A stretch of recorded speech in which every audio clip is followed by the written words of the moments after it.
Há tantas céticas, aberrações e heresias, como nos tempos de Elias. Há homens que não se curvam diante do bezerro de ouro de Samaria. Por isso, o pastor Abílio Santana, preocupado com a sã doutrina, traz para você um estudo refutante com o seguinte tema: Desmascarando as Testemunhas de Jeová.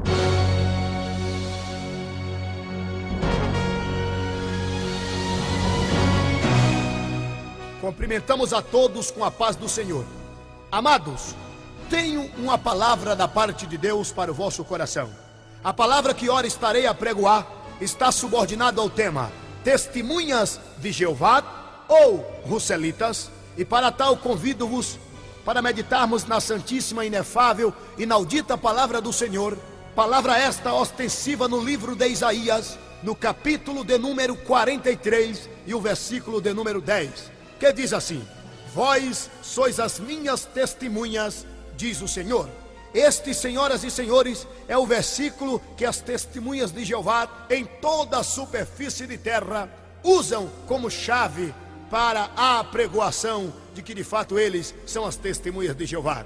Fica aqui uma indagação: eles são de fato testemunhas de Jeová ou são russelitas? Talvez vós outros queiram me indagar: pastor Abílio Santana, por que a expressão russelitas e não testemunhas de Jeová? Porque eles são testemunhas de Charles Tazel Russell, o fundador da seita, e não testemunhas de Jeová. Senhoras e senhores, preste bastante atenção para ter um certo conhecimento. Quem foi Russell? Quem foi o fundador da seita Testemunhas de Jeová? Seu nome completo: Charles Tazel Russell. Este sim foi o fundador desta seita, cujo nome é Testemunhas de Jeová, conhecida por toda a superfície de terra. Este cidadão nascera no estado da Pensilvânia, Estados Unidos das Américas, a 16 de fevereiro de 1852. Russell fora criado em um lar presbiteriano, tornou-se simpatizante do adventismo. Em 1870, Russell organizou um estudo bíblico lá em seu solo natal, e ali então houve uma rebelião, ou seja, ele tirou esses jovens de dentro da igreja adventista e fundou uma seita cujo nome era Torre de Vigia, que mais tarde teve o seu nome cambiado para Testemunhas de Jeová.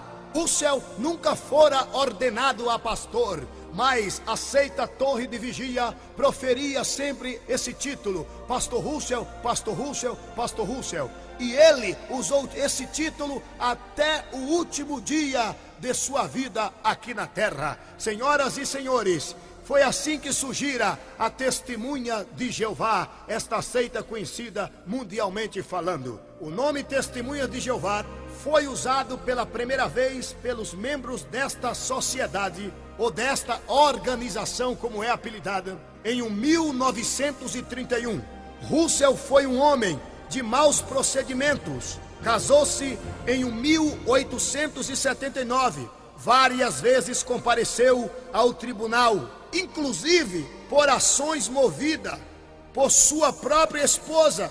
Quando a situação tornou-se intolerável, ela, sua esposa, não podendo mais suportar os maus tratos e seu regime de prepotência, abandonou-o em 1897 e dele divorciou-se em 1913.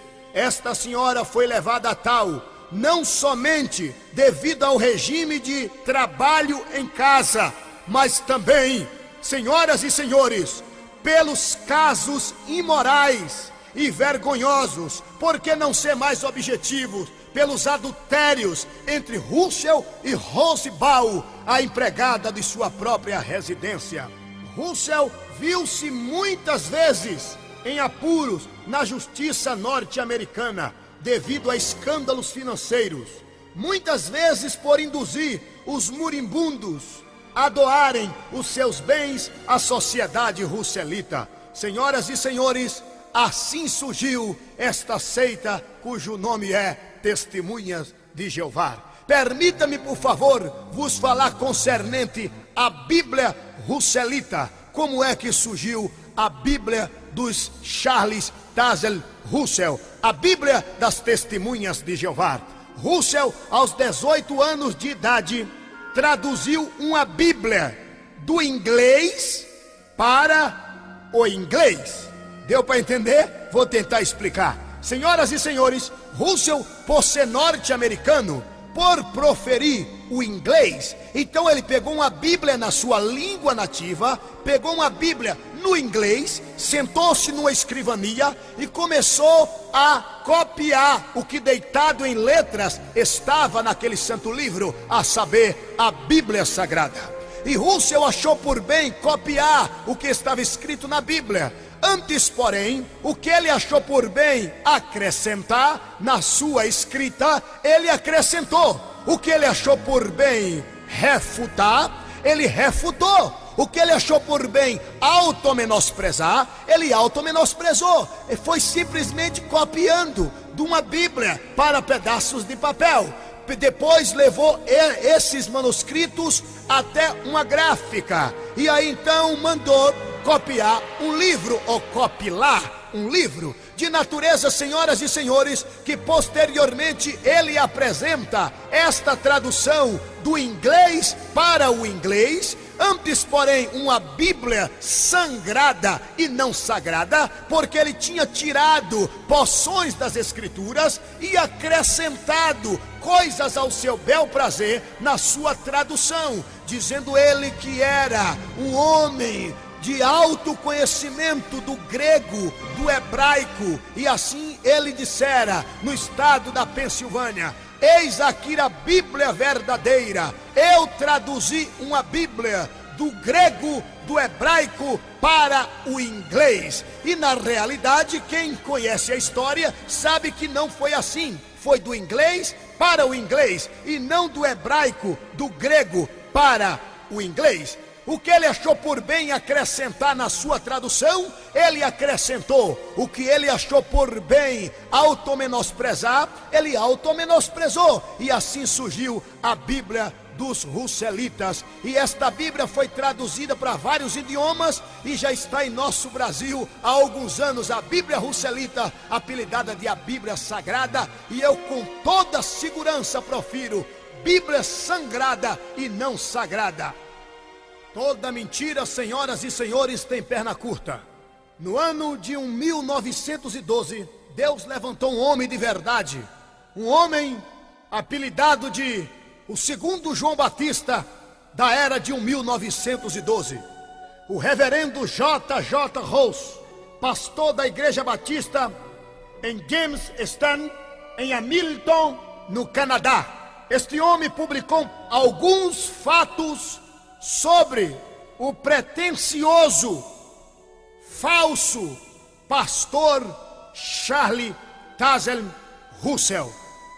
Russell, senhoras e senhores, movido por uma ira demoníaca, levou o reverendo J.J. Rose até o tribunal. O advogado do pastor J.J. Rose, o advogado Starlton, um homem de grande respeito na área de jurisprudência, um homem de grande respeito na área do direito, ele sendo defensor do reverendo pastor Rose, na hora da indagação, ele pergunta para o pretensioso pastor Russell, o falso profeta: senhor Russell, o senhor conhece o grego? Oh, sim, respondeu o mentiroso. E ele, num ar irônico, indaga ao digno advogado: como eu iria traduzir uma Bíblia do grego para o inglês, se porventura eu não conhecesse esse idioma? Então, o senhor conhece o grego, senhor Russell? Oh, sim. Como não? Por azar do falso profeta, o grande e respeitado advogado tinha um alfabeto grego no bolso do paletó. Sacou do alfabeto e pediu para que o falso profeta respondesse: que letra é esta, senhor Russell? Está em grego. Eu vou deitar algumas letras para que o senhor conjugue e traduza as palavras escritas, porque eu também conheço o grego. E infelizmente, diante do juízo de todos, o falso profeta, o mentiroso, foi desmascarado. Toda mentira tem perna curta. E assim, senhoras e senhores, foi envergonhado Russell. Fica aqui uma indagação: quem foi Russell? Nada mais, nada menos que um ludibriador, um falso profeta, um mercenário, um mentiroso, um adúltero, enfim, pai das testemunhas de Jeová. Russell desceu à tumba fria no ano de 1916. Assim morreu Charles Taze Russell nos seus deleites e pecados. Agora, senhoras e senhores, vamos tentar passar para vós outros os 10 tópicos mais ensinado, mais abirrogado, mais defendido pelas testemunhas de Jeová. Primeiro, eles proferem que Jesus não é Deus. Parece-me que eles não conhecem o que está escrito no livro de João, capítulo 10, versículos 30, 31, 32, 33, 34, 35, 36 e 37. Dizer que Jesus não é Deus é não ter conhecimento de João, capítulo 1, versículo 1, 2 e 3. Dizer que Jesus não é Deus é não ter conhecimento de Isaías, capítulo 9 e versículo 6, que diz assim: porque um menino nos nasceu, um filho se nos deu, e o principado está sobre os seus ombros, e o seu nome será Maravilhoso, Conselheiro, Deus Forte. Vou repetir: Deus Forte. Ele é Deus. Senhoras e senhores, dizer que Jesus não é Deus é não ter conhecimento do livro de Isaías, capítulo 7, versículo 14, que diz assim: portanto, o mesmo Senhor vos dará um sinal, e eis que uma virgem conceberá, e dará à luz um filho, e será o seu nome Emanuel, que traduzido é Deus conosco. Como Jesus não é Deus? Senhoras e senhores, quantos deuses existem no céu? Segundo as Escrituras, não existe deuses, porque aí seria uma palavra no plural. Segundo as Escrituras, só existe um Deus no céu. É assim que diz Isaías, capítulo 43, versículo 10. Não existe deuses, e sim Deus. A Bíblia dos Russelitas diz que existe mais de um Deus, na versão da tradução do Novo Mundo. Segundo eles, existe mais de um Deus lá nos céus. O que nós lemos em João capítulo 1, versículos de número 1, 2 e 3. Se você ler, vai ver que está referindo-se a Jesus. Mas na Bíblia dos Russelitas, a palavra, quando refere-se a Jesus, aparece com D minúsculo. E eles dizem que Jesus é de fato Deus, mas um Deus menor, aceitando que existe mais de um Deus lá em cima. Se contradizem. Senhoras e senhores, veja-se se Jesus é ou não é Deus. Apocalipse capítulo 1, versículos de número 7 e 8. Eu vou ler para vocês. Diz assim: eis que vem com as nuvens, e todo olho o verá, até os mesmos que o transpassaram, e todas as tribos da terra se lamentarão sobre ele. Sim, amém. Eu sou o Alfa e o Ômega, o princípio e o fim, diz o Senhor, que é, e que era, e que há de vir, o Todo-Poderoso. Uma vez eu lendo, senhoras e senhores, este versículo para um membro do russelismo, ele me disse: o senhor não tem conhecimento bíblico, pois esta passagem refere-se a Jeová. Eu disse: você disse o quê? Ele me disse: quem remeteu o livro de Apocalipse, ou o livro das revelações, foi Jeová. Eu disse: toda a carta tem um remetente. Ele disse: é verdade. Eu disse: então vamos ver se esta expressão referia-se a Jeová ou a Jesus. Aqui diz: aquele que os transpassaram, verão ele vir. Jeová foi transpassado ou foi Jesus que foi transpassado por uma lança? Mas suponhamos que você não quer aceitar esta passagem. Vamos ler quem é que remeteu a carta, o livro de Apocalipse. E eu chamei ele para uma leitura e li com ele Apocalipse, capítulo 22, versículos 12, 13, 14, 15 e 16. E vou ler para vocês. Diz assim, senhoras e senhores: e eis que cedo venho, e o meu galardão está comigo, para dar a cada um segundo a sua obra. Eu sou o Alfa e o Ômega, o princípio e o fim, o primeiro e o derradeiro. Bem-aventurado aquele que lavam as suas vestiduras no sangue do Cordeiro, para que tenham direito à árvore da vida e possam entrar na cidade pelas portas. Ficarão de fora os cães e os feiticeiros, e os que se prostituem, e os homicidas, e os idólatras, e qualquer que ama e comete a mentira. Eu, Jesus, enviei o meu anjo. Quando chegou nessa passagem, senhoras e senhores, eu fiz questão de ler de novo para aquele russelita. Você está vendo? Eu, Jesus, quem enviou a carta do Apocalipse. E ele teve que dizer: foi Jesus. Agora observe bem, ele diz: o Todo-Poderoso, Alfa e Ômega, princípio e fim.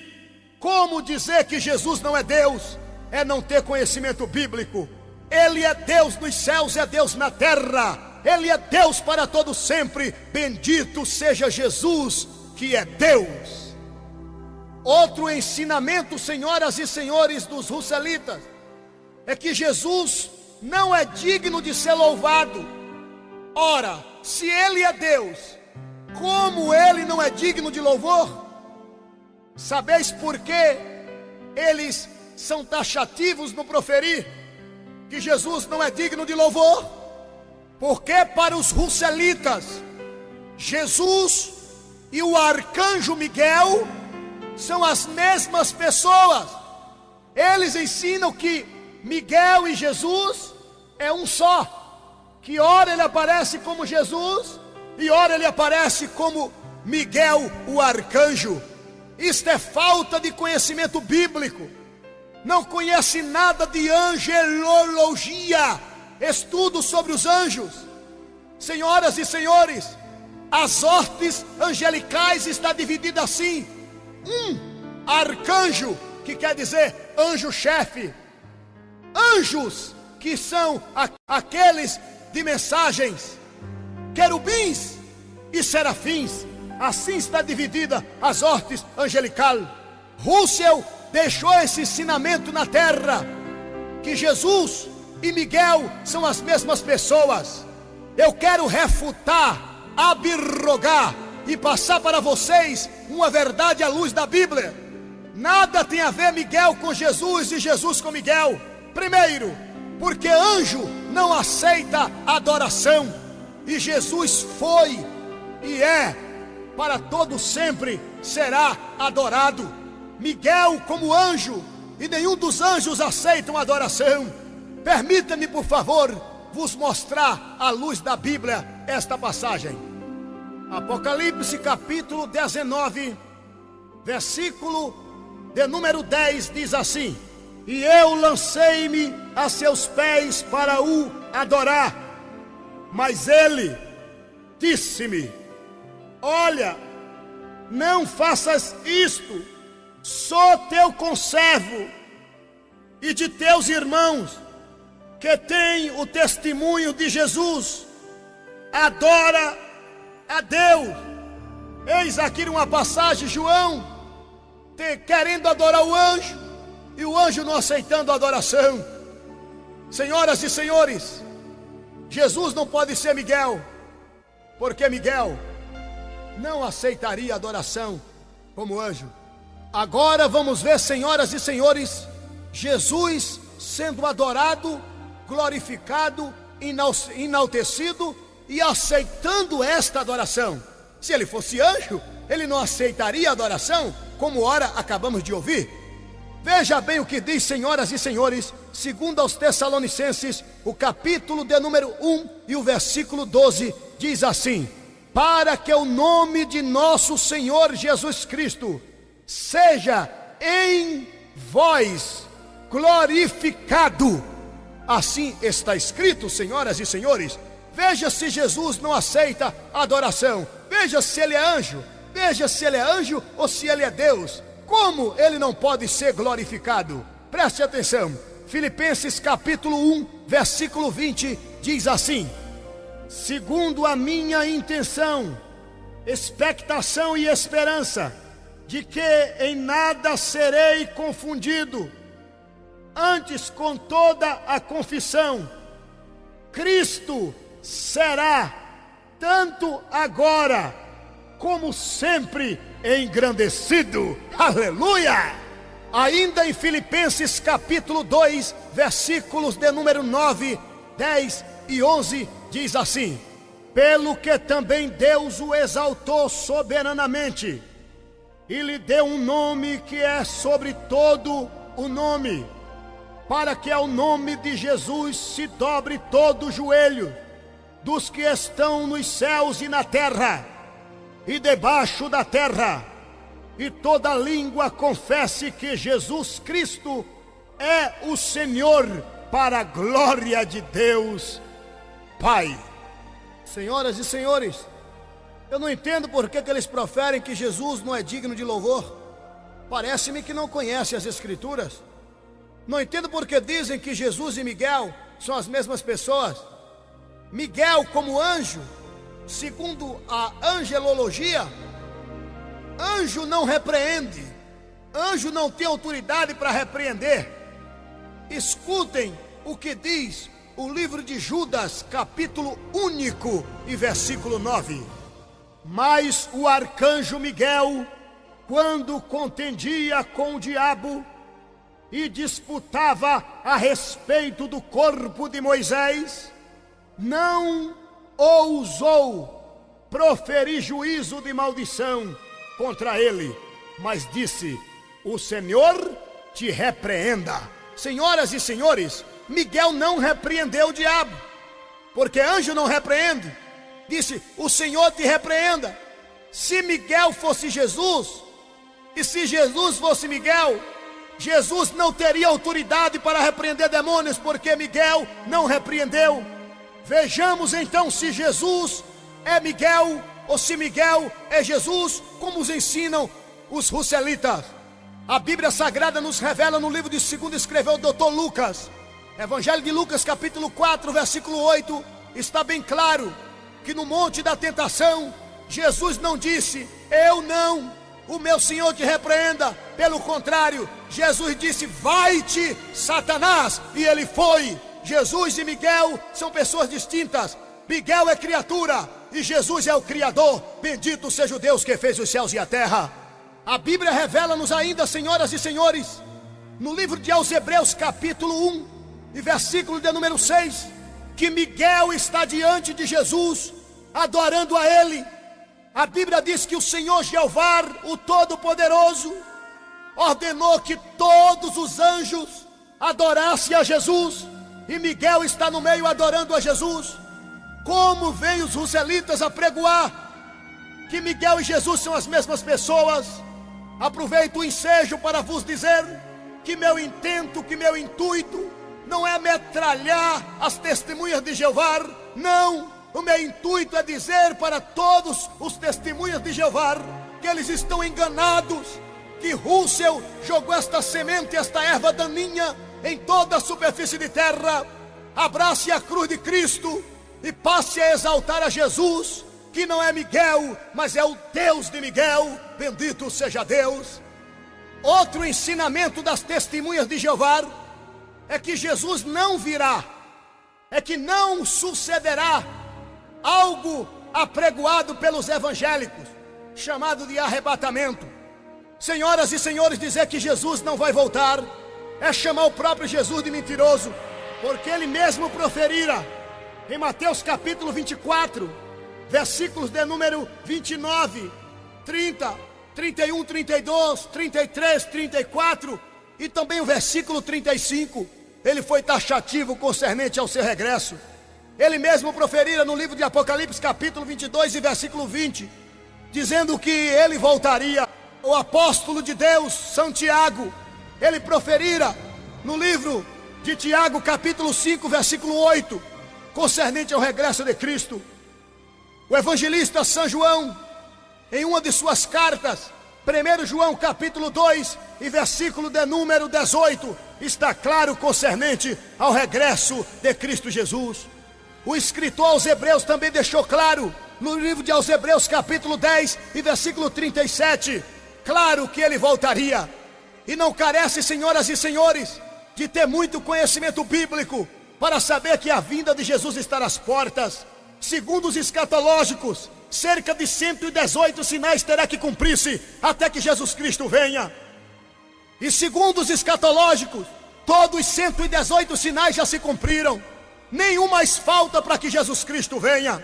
Cerca de 2.178 referências que são taxativas em toda a Bíblia Sagrada, dizendo que Jesus vem, sendo que 318 referências ostenta-se no Novo Testamento. Senhoras e senhores, Jesus Cristo voltará, e quando ele voltar, sucederá 4 alegrias. A primeira alegria, a alegria do noivo que desce. A segunda alegria, a alegria da noiva que sobe. A terceira alegria, a alegria das lutas que findam. E a quarta alegria, a alegria do grande coroamento nas mansões celestial. A vinda de Jesus é mais certa que o amanhã que vai chegar. A vinda de Jesus, senhoras e senhores, é algo tangível e palpável. Concernente à vinda de Jesus, isto não é uma conversa sem fundamento. Isto não é uma conversa que podemos apelidar até mesmo de utopia. Não, senhoras e senhores, a vinda de Jesus é promessa. Ainda que Russell apregoou dizendo que ele não vai voltar e que ele viria no ano de 1914, que para eles isto já se cumpriram. Todos nós outros sabemos que os sinais dos tempos falam mais forte, que Cristo está às portas. E eu, como um dos componentes da caravana que está indo para a Sião Celestial, eu profiro Maranata, Maranata, Maranata e Maranata, que traduzido é: ora vem, Senhor Jesus. Outro ensinamento das testemunhas de Jeová é que só vai subir aos céus cerca de 144 mil. Apregoam ainda uma cética, uma aberração e uma heresia, que os 144 mil serão russelitas, ou seja, serão 144 mil escolhidos da seita Testemunhas de Jeová. Eu pergunto para os senhores anciões, pergunto para os senhores chefe de circuito, pergunto para os senhores dirigentes desta organização, baseado em que Bíblia vocês apregoam isso? Porque a minha Bíblia fala de 144 mil, mas a Bíblia diz que os 144 mil serão israelita. De cada tribo de Israel será escolhido 12 mil. Da tribo de Dan, 12 mil. Da tribo de Esacar, 12 mil. Da tribo de Zebulon, 12 mil. Da tribo de Benjamim, 12 mil. Da tribo de Judá, 12 mil. Enfim, de cada tribo de Israel, 12 mil. Vejamos o que diz as Escrituras concernente a este ensinamento. A Bíblia nos revela, senhoras e senhores, no livro de Apocalipse, no capítulo de número 7, versículos de número 4, 5, 6, 7 e 8. Ouçamos, pois, o que diz a Santíssima Palavra do Senhor. E ouvi dos assinalados, e eram 144.000 assinalados, de todas as tribos dos filhos de Israel, não dos russelitas. Vou ler de novo. Apocalipse capítulo 7, a partir do versículo 4. E ouvi o número dos assinalados, e eram 144.000 assinalados, de todas as tribos dos filhos de Israel. Da tribo de Dan havia 12.000 assinalados, da tribo de Ruben 12.000, da tribo de Gade 12.000, da tribo de Azer 12.000, da tribo de Naftalim 12.000, da tribo de Manassés 12.000, da tribo de Simeão 12.000, da tribo de Levi 12.000, da tribo de Isacar 12.000, da tribo de Zebulon 12.000, da tribo de José 12.000, da tribo de Benjamim 12.000, numa somatória total 144.000 assinalados, mas das tribos de Israel, e não dos russelitas. Senhoras e senhores, segundo eles só vai para o céu 144.000, e segundo as Escrituras não. Segundo as Escrituras não vai somente 144.000. Esses aí são os 144.000 autoprivilegiados, porque se continuarmos a leitura nesse mesmo capítulo, a partir do versículo 9, nós vamos ver claramente que uma grande multidão estava diante do trono. Diante do trono. Se continuarmos a leitura, paramos no versículo 8. Mas se continuarmos no versículo 9, 10, 11, 12, 13, 14, 15, 16 e 17, vamos ver uma grande multidão que está diante do trono. Uma multidão que há muito além da multidão de areias da praia. Uma multidão imensa diante do trono. O trono de Deus não está aqui, está nos céus, é lá em cima. Então não só vai para os céus 144.000. Permita-me, por favor, senhoras e senhores, que eu vos diga que dizer que só vai para o céu 144.000 é querer abrogar as verdades ostensivas na Bíblia, porque o próprio Jesus proferira em João capítulo 14, versículos de número 1, 2 e 3. Ele disse que os céus não é só para os 144.000. No livro de João capítulo 17, a partir do versículo 17 até o versículo 20, você vai ver Jesus fazendo uma oração e incluindo os gentios que haveriam de ser salvos. Eu vejo Jesus orando por mim ali. Eu vejo Jesus orando por você, amigo ouvinte, nesta oração de João capítulo 17, versículos 17, 18, 19 e 20. Filipenses capítulo 3, versículo 20, está claro concernente para onde nós estamos indo.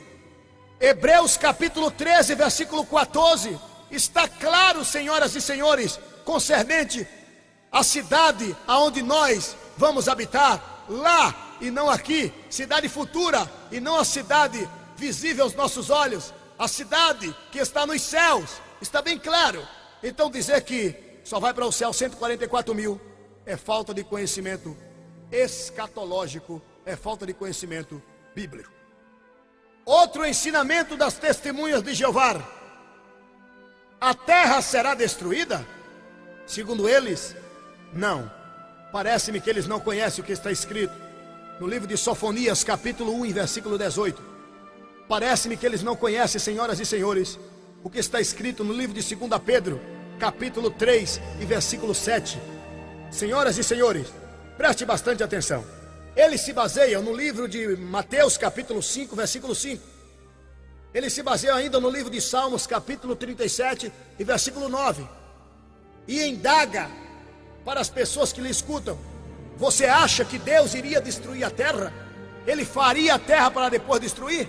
E a pessoa que não conhece nada de escritura, eu acho que não. Mas vós outros havereis de convir que o meu achar não impera. O achar de fulano, bertano e ciclano não impera. O que impera é o que Deus profere. O que impera é a vontade divina. Ele é o soberano. A Bíblia diz que a terra será destruída assim. Está bem claro nesses versículos que ora eu acabei de proferir. O próprio Jesus disse isso. Mateus capítulo 24, versículo 35. Ele diz que o céu e a terra passará, vai ser destruído, mas as minhas palavras não hão de passar. Ele deixou claro. Então, senhoras e senhores, está claro que a terra será destruída assim. Agora, concernente a Mateus capítulo 5, versículo 5, que os mansos herdarão a terra. Concernente a Salmo 37, versículo 9, que o justo herdarão a terra. Isto aí é um ensinamento para os israelitas, porque eles esperam a terra que Deus prometeu a Abraão, que ainda não deu, por incrível que pareça. Israel é uma nação potente, mas quem conhece de geografia bíblica sabe perfeitamente que ele não tomou posse. Ele, digo Israel, não tomou posse ainda de toda a terra prometida por Jeová a Abraão. E eles querem tomar as terras nas espadas. Constantemente Israel está brigando, querendo matar fulano e bertano para tomar as terras. E Jesus ensina que a terra vai ser dada, mas não assim. Não precisa brigar, permaneça em mansidão, porque as terras vai ser dada num reinado milenar, quando Jesus vier para reinar aqui na terra por 1000 anos. Aí sim, pacificamente, as terras serão entregues a Israel para cumprir a palavra que Deus prometera a Abraão. Nada tem a ver com esta terra que estamos a permear. Então, senhoras e senhores, segundo eles a terra não será destruída, mas eles não seguem o que diz as escrituras, e sim o que diz a Bíblia Sagrada de Charles Taze Russell. Outro ensinamento das testemunhas de Jeová é concernente à Trindade. Eles apregam que não existe um Deus trino. Alguns até pecam, alguns até desfazem o que diz as escrituras, em gestos irônicos, proferem: é um Deus com 3 cabeças, é um bicho de 3 cabeças. Alguns proferem, coitados, não terem conhecimento das escrituras sagradas. Concernente à Trindade, eles não aceitam Deus Pai, Deus Filho e Deus Espírito Santo. Não precise ir muito longe. Lucas capítulo 3, versículos de número 21 e 22 está claro: o Pai, o Filho e o Espírito Santo. 3 pessoas distintas. O Pai está falando no céu, o Espírito Santo no meio em forma corpórea de uma pomba, e Jesus embaixo na água recebendo o batismo. A Trindade existe, senhoras e senhores. Como o homem é triuno, como o homem tem espírito, alma e corpo, assim é a Trindade. O meu espírito, a minha alma e o meu corpo estão juntos. Assim é o Pai, o Filho e o Espírito Santo. Não se separam nunca, estão juntos.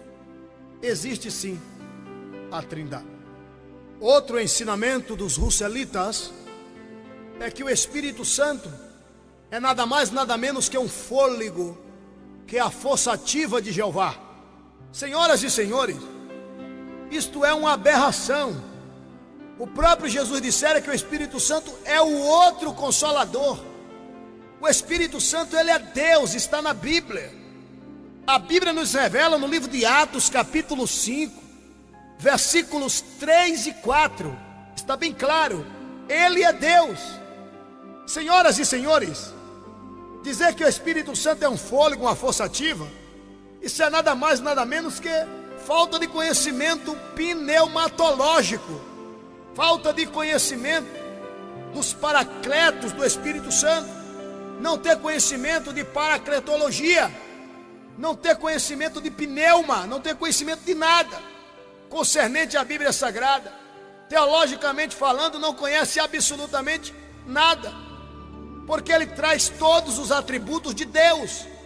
A Bíblia diz que o Espírito Santo fala, Apocalipse capítulo de número 2 e versículo 11, Hebreus capítulo 3 e versículo 7, versículos 7, 8, 9, 10 e 11, está bem claro que o Espírito fala. Eu nunca vi uma força falar, nunca vi fôlego falar, mas a Bíblia fala-nos claramente que o Espírito Santo fala. O Espírito Santo também revela, Lucas capítulo 2, versículos 25 e 26.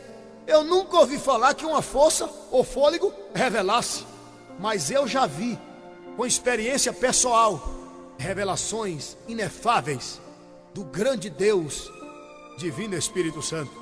A Bíblia nos revela, tendo o atributo de Deus, o Espírito Santo reveste do poder. Lucas capítulo 24, versículo 49, está claro que o Espírito Santo é Deus. Outro ensinamento das testemunhas de Jeová, e diga-se de passagem que esse é o mais forte, eles defendem com unhas e dentes, é concernente à doação de sangue. Para eles, senhoras e senhores, doar sangue é mais que um pecado. Se um membro de sua família estiver carente de doação de sangue, eles preferem a morte de que ceder o seu próprio sangue. Mas por que eles procedem assim? Sabeis por quê? Porque não seguem o que diz as Escrituras Sagradas, e sim os ensinamentos de Charles Taze Russell. Senhoras e senhores, para eles doar sangue é mais que um pecado. Lembro-me perfeitamente quando eu permeava a Praça 2 de Julho, em Salvador, Bahia, apelidada também de Campo Grande. Permeando aquela praça, fui barrado por um russelita que tentava me vender uma revista Despertai. Parei educadamente e dei atenção para ele. Falei para ele que eu era salvo. Ele caçoou de mim, riu e disse: ninguém pode proferir que é salvo. Eu disse: mas eu sou salvo. Você é crente? Eu disse: por bondade divina. De que igreja? Eu proferi a igreja que eu fazia parte, ou que eu faço parte.